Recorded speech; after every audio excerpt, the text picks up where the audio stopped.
एक दूसरे से बड़ा होने का भाव मिटाना है मुक्ति।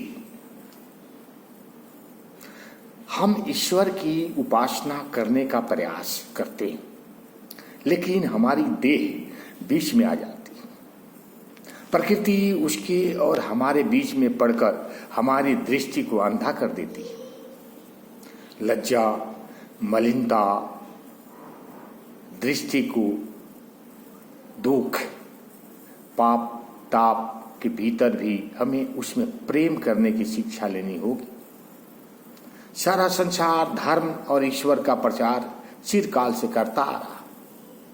मैं ऐसे ईश्वर का प्रचार करना चाहता हूं जो एकाकार में से धर्म और अधर्म दोनों में है। यदि साहस हो तो इस ईश्वर को ग्रहण करो, यही मुक्ति का एकमात्र उपाय। तभी यह धारणा नष्ट होगी कि एक व्यक्ति दूसरे से बड़ा। जितना ही हम इस मुक्ति तत्व के पास जाते हैं, उतना ही हम ईश्वर के आश्रय में आते, उतना ही हमारा दुख कष्ट दूर होता है। तब हम नरक के द्वार को स्वर्ग द्वार से अलग नहीं समझेंगे। तब हम मनुष्य मनुष्य में भेद यह नहीं कहेंगे कि मैं जगत के किसी प्राणी से श्रेष्ठ हूं।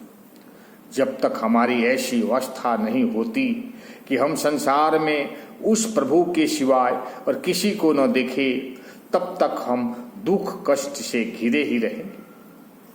तब तक हम सब में भेद देखेंगे। एक ही वृक्ष पर सुंदर पंख वाले अनभिन्न दो पक्षी है। एक वृक्ष के ऊपर वाले भाग पर और दूसरा नीचे वाले भाग पर बैठा। नीचे का सुंदर पक्षी वृक्ष के मीठे और कड़वे फलों को खाता। जिस पल उसने कड़वे फल को खाया उसे कष्ट हुआ।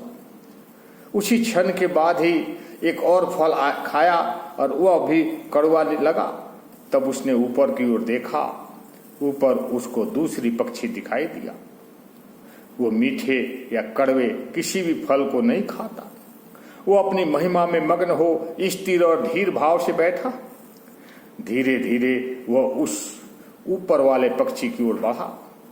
जब वह उसके एक कदम निकट पहुंचा, तब उस ऊपर वाले पक्षी की अंगो ज्योति उसके ऊपर पड़ी और धीरे धीरे उस ज्योति ने उसको ढक लिया। अब उसने देखा कि वह उस ऊपर वाले में ही परिणित हो गया। तब से वह शांत, महिमामय और मुक्त हो गया।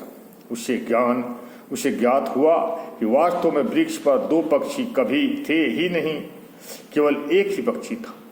नीचे वाला पक्षी ऊपर वाले पक्षी की केवल छाया थी।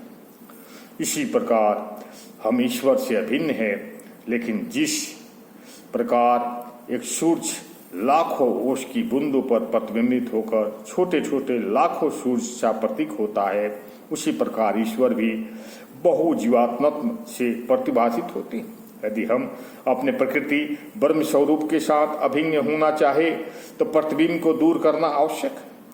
इन सब का एक ही उद्देश्य है, मुक्ति लाभ को छोड़कर हमारे जीवन का और कोई उद्देश्य नहीं।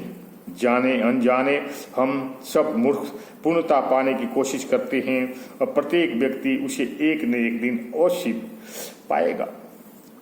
ओम शांति, ओम शांति। यह मैं कौन हूँ इस पुस्तक के द्वारा निर्धारित की गई है। ओम शांति, ओम शांति।